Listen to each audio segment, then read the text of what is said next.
देते हैं। तो हर एक बंदे का उसकी बॉडी का उसको पता होता है। अगर कोई चीज़ अगर आपने इस्तेमाल की है और नेक्स्ट डे आपको उसका असर अच्छा नहीं लग रहा तो आपको नहीं मतलब खानी चाहिए। अभी कई लोग एलर्जिक होते हैं। अभी एप्पल अगर खाने के लिए एवरी डे 1 एप्पल खाना चाहिए। उससे कोलेस्ट्रॉल भी कम होता है, आयरन की भी कमी पूरी होती है। तो अगर कोई लोग एलर्जिक हैं एप्पल से तो उनको अवॉइड करना चाहिए, दे शुड नॉट ईट। या अगर मोटी इलायची है, अगर गला ख़राब हो जाता है तो जैसे उसका थोड़ा पाउडर हनी में मिला के या लौंग पीस के या उसको तवे पे थोड़ा गर्म करके और उसको हनी में मिला के चाटने से जो है वो मतलब सर्दियों में स्पेशली इस्तेमाल किया जाता है तो गले के लिए। तो वो 1-2 दिन आप कर लें, जब ठीक हो जाए फाइन। ये नहीं कि हमेशा उसको लगे रहें खाने।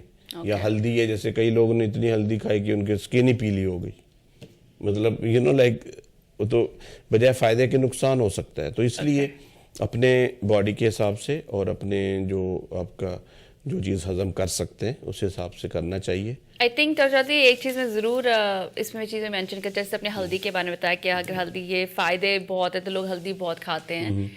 कई ऐसी चीज़ें हैं आई कैन से कि हमारी कम्युनिटी हमारी जो देसी हैं, अगर पता चले कि हम ये लाभदायक है, मीन्स ये हमारी हेल्थ के लिए अच्छा है, तो हम उसके ओवर यूज़ करते हैं, मतलब कि चाहे वो नेचुरल क्यों ना हो। क्या तब भी कुछ इफेक्ट हो सकता है?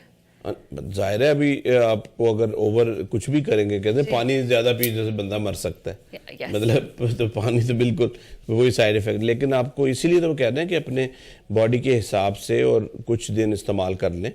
और अगर आपको जॉइंट्स प्रॉब्लम है, अर्थराइटिस है, तो थोड़ा बहुत प्रॉब्लम है तो आप हल्दी खा के 1-2 दिन वो आपको बेहतर महसूस होगा। अगर बहुत ज़्यादा प्रॉब्लम है तो आप कहेंगे जी मैं हल्दी खा के ठीक हो जाऊँ, डॉक्टर को ना दिखाऊं, दैट इज़ वेरी बैड।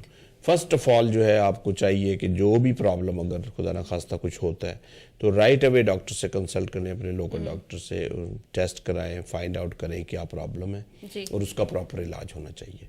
चाहे वो आप एलोपैथिक में करें, चाहे होम्योपैथिक में करें, हर्बल में करें। इग्नोर करना जो है वो प्रॉब्लम को और बढ़ाता है। और बाज़ औक़ात इतनी लेट हो चुका होता है कि आदमी के उसका इलाज भी मुमकिन नहीं होता फिर। तो इसलिए ये बात बहुत मतलब ध्यान से समझनी चाहिए। और एक और चीज़ है डॉक्टर, जैसे आपने जॉइंट्स के बारे में बात की है, जैसे जिन लोगों को अर्थराइटिस है, नीज़ में अगर नी रिप्लेसमेंट जो मतलब कि जब ओल्ड एज में तब नी रिप्लेसमेंट करते हैं, अगर यंग है, अगर नीज़ में पेन है और कार्टिलेज जो है जो नहीं है, and then sometimes I guess they get those shots, cortisone shots, right? तो क्या होम्योपैथी में ऐसा कुछ है कि अगर क्रोटिसोन शॉट्स नहीं लेना चाहे पड़े या कार्टिलेज ज़्यादा नहीं है, या इट इज़ पॉसिबल आपके शॉट्स लेने ही हैं, या होम्योपैथी में ऐसा कुछ है जिससे रिलीफ मिल सकता है? नहीं, डेफिनेटली होम्योपैथिक में तो बहुत अच्छा इलाज है इसका।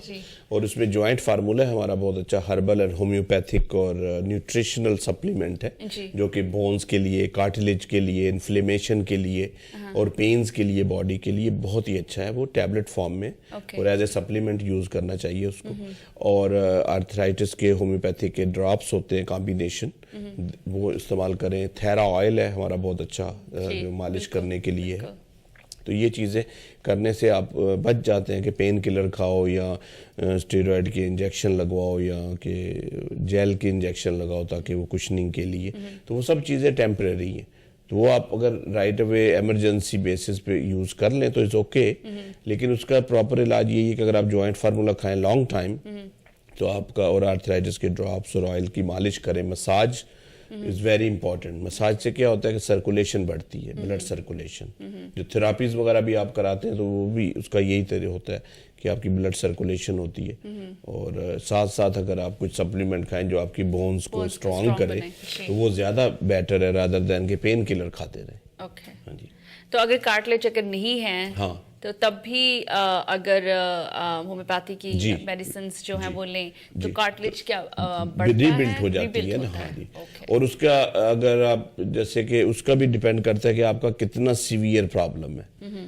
अगर जैसे कि बिल्कुल ही जैसे बोन टू बोन हो गया, क्योंकि बोन के आगे कार्टिलेज होती है, और अगर आप बिल्कुल कार्टिलेज छोड़ के बोन भी घिस गई है तो फिर सर्जरी Surgery, मतलब knee होनी replacement, चाहिए। right. लेकिन ये कि उससे पहले अगर थोड़ी बहुत भी कार्टिलेज है जी। और अगर ये प्रॉब्लम हो रहा है तो उसके लिए होम्योपैथिक हर्बल का इलाज जो है इज़ वेरी इफेक्टिव।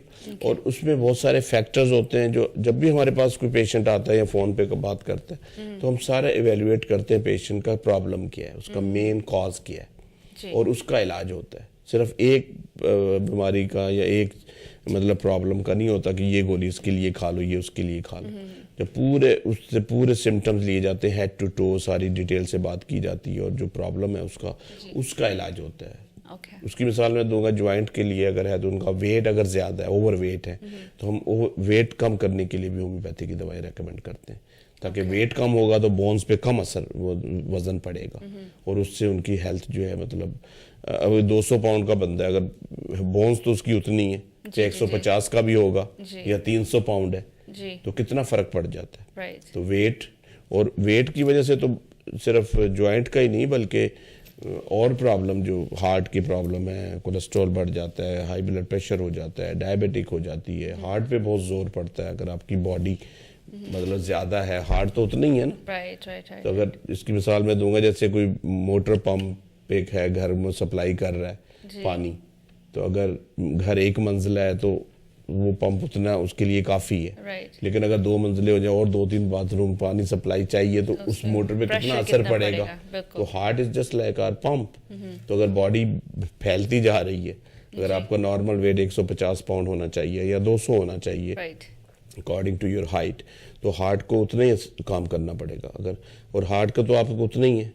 हाँ, तो अगर वेट जो है बहुत ज्यादा, और वो वेट जो है सबसे ज्यादा प्रॉब्लम जो है ओवर ईटिंग, और उससे ईडी पे भी फर्क पड़ता है। अगर आपका वेट ज्यादा है तो इरेक्टाइल डिसफंक्शन और मतलब सेक्सुअल लाइफ पे असर पड़ता है कि आपका जो मतलब सर्कुलेशन इफेक्ट होता है, आपका स्टेमिना नहीं रहता।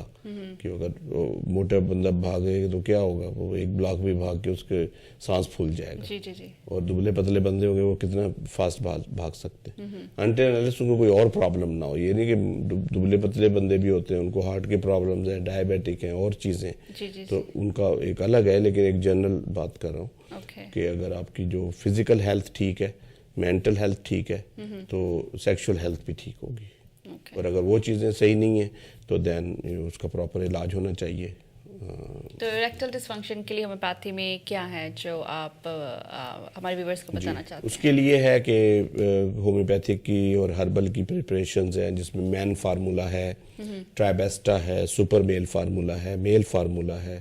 और अगर उनको ब्लड प्रेशर वगैरह और डायबिटिक है तो उसका भी इलाज होम्योपैथिक और हर्बल मेडिसिन में रेकमेंड किया जाता है। उसके अलावा ऑयल्स होते हैं मसाज के लिए, जो कि मैन के लिए स्पेशल ऑयल होता है, वो उसकी सर्कुलेशन बढ़ती है मतलब उस एरिया में। तो और थेरा ऑयल है जो पूरी बॉडी मसाज के लिए। और ऑफ कोर्स के डाइट का भी बताते हैं, खाने पीने का बताते हैं। तो आप मतलब कि अगर आपके पास आके मिलें और आप मतलब कि पूरी डाइटरी मतलब कि पूरी डाइट बता सकते हैं कब क्या खाना चाहिए, कितना खाना चाहिए, क्या है? जी बिल्कुल। और दूसरी बात है, ये एक ऐसी चीज़ है कि लोग शर्माते हैं, आ नहीं सकते, तो फ़ोन उठाएं, फ़ोन पे बात करें। और अगर आपको घर आपको मेडिसिन पहुंच जाएंगी और आपको कोई ज़रूरत नहीं है बताने की ज़्यादा, या जैसे फील करने की कि भाई, और एक ऐसा ये प्रॉब्लम है अगर इसको ज़्यादा वेट किया जाए तो काफ़ी घर में फैमिली लाइफ में बहुत ज़्यादा प्रॉब्लम्स आते हैं।